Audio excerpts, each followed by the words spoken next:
या धनुर्धर की विद्या को आपको प्रदान की है। और इनकी माता जिनका नाम है कृपी, 20-25 मिनट हो गया,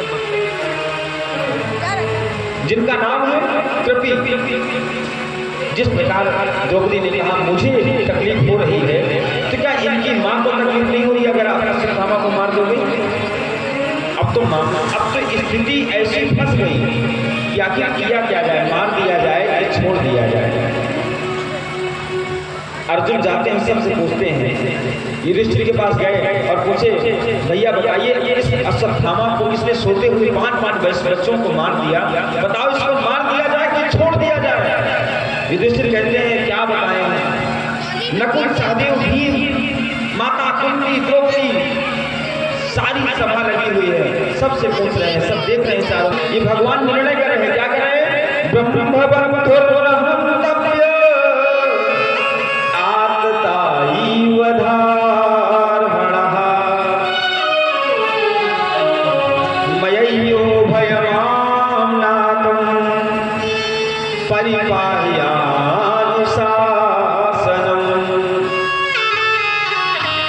भगवान ने कहा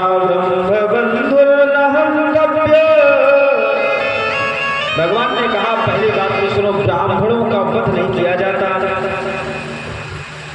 किससे कह रहे हैं? अर्जुन से। और दूसरी बात ये सुनो, पहली बात ब्राह्मणों का वध नहीं किया जाता, दूसरी बात ये सुनिए कि आतताई कोई भी क्यों ना हो, आतताई कोई भी क्यों ना हो, उसको छोड़ना भी नहीं चाहिए। अर्जुन ने पैर पकड़ा, प्रणाम किया और अपना मत्था पकड़ के कहा आप जैसे न्याय करने वाले हो तब तो हो चुका न्याय। एक तरफ कह रहे हो कि ब्राह्मणों को मारना नहीं चाहिए, वध नहीं करना चाहिए, दूसरी तरफ कह रहे हो आतताई को छोड़ना नहीं चाहिए। अरे मालिक सरकार हुजूर मुझे क्या करना है ये तो बताओ। भगवान ने कहा देखो जो मेरे समझ में आया वो मैंने बता दिया। बोलो ना राधे राधे। कल हमारी जो है मामी जी हमसे कह रहे थे कि हम आपके लिए सुंदर सुंदर आइसक्रीम दूध क्या बोलते हैं उसको बना के रखे हैं। तो हमने कहा हमें क्या करना है, तो उन्होंने कहा जो हमें समझ में आया हमने बता दिया। हमने कहा सुबह से शाम तक तो व्यवस्था खाने की लगी रहती है, कैसे करें? तो कहा जो हमें समझ में आया वो हमने बता दिया, खाना का भी तुम जानो। जय भगवान ने कहा जो हमें समझ में आया बता दिया। अच्छा एक चीज आपसे निवेदन करूं, अगर गुरु शिष्य को अध्ययन कराता है तो समय आने पर परीक्षा लेता है, लेता कि नहीं? प्रैक्टिकली तो होती है नहीं, परीक्षा लेता है। अभी इसके पहले भगवान ने उपदेश दिया, शिष्य बनाया, किसको? अर्जुन को। गीता का उपदेश दिए कि नहीं दिए? अब परीक्षा ले रहे हैं।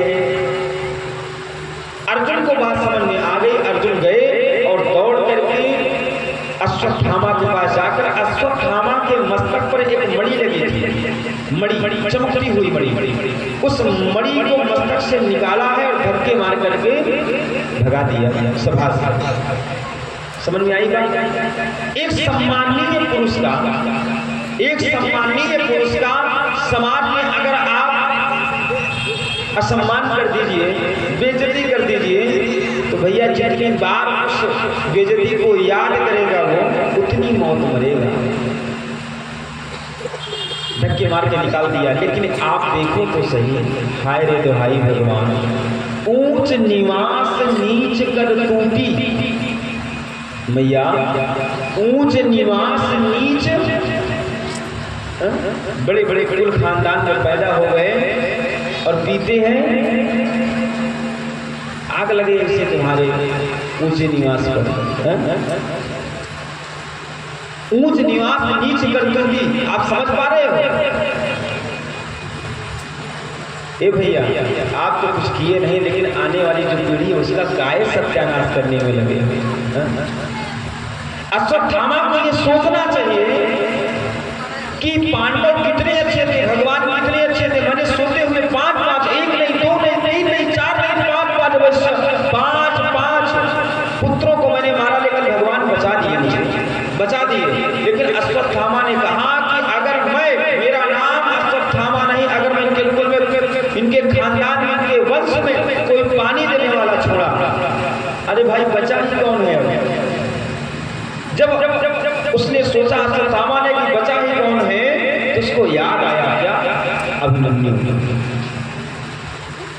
जिस समय अभिमन्यु चक्रव्यूह में फंस करके मारे गए, उस समय अभिमन्यु की पत्नी, क्या नाम था, माता उत्तरा। अभिमन्यु की पत्नी माता उत्तरा गर्भवती थी उस समय। अभिमन्यु चक्रव्यूह में फंस करके मारे गए, लेकिन अभिमन्यु की पत्नी गर्भवती थी, बालक था उनके गर्भ में। अश्वत्थामा ने कहा, इस बालक को मारने के लिए मैं ब्रह्मास्त्र का प्रयोग करूंगा। अब आप लगाइए, ऊंच निवास नीच करतूती। हे भैया, हे माई बाप, जिसने अपनी मां के गर्भ से जो बालक बाहर नहीं आया, उस बालक से इतनी दुश्मनी, किस विचारधारा, हमारा समाज कहाँ जा रहा है? आजीवन भैया, आजीवन सारा जीवन पैसे खर्च करेंगे, पैसे सारा जीवन खर्च करेंगे और सारी जिंदगी पैसे खर्च करके एक आलीशान बंगला बनवाएंगे। सारी जिंदगी की कमाई उस बिल्डिंग में लगा देंगे और बिल्डिंग बनाने के बाद बिल्डिंग के बाहर बोर्ड लगवाएंगे, कुत्तों से सावधान। मतलब बिल्डिंग में दिखते रहेंगे, सावधान रहो। हमारी जो सामाजिकता है वो कहाँ जा रही है? जो अब मां के गर्भ से बाहर नहीं आया, उसको मारने के लिए अश्वत्थामा ने, भागवत जी में लिखा है, मैं नहीं कह रहा हूं, उसको मारने के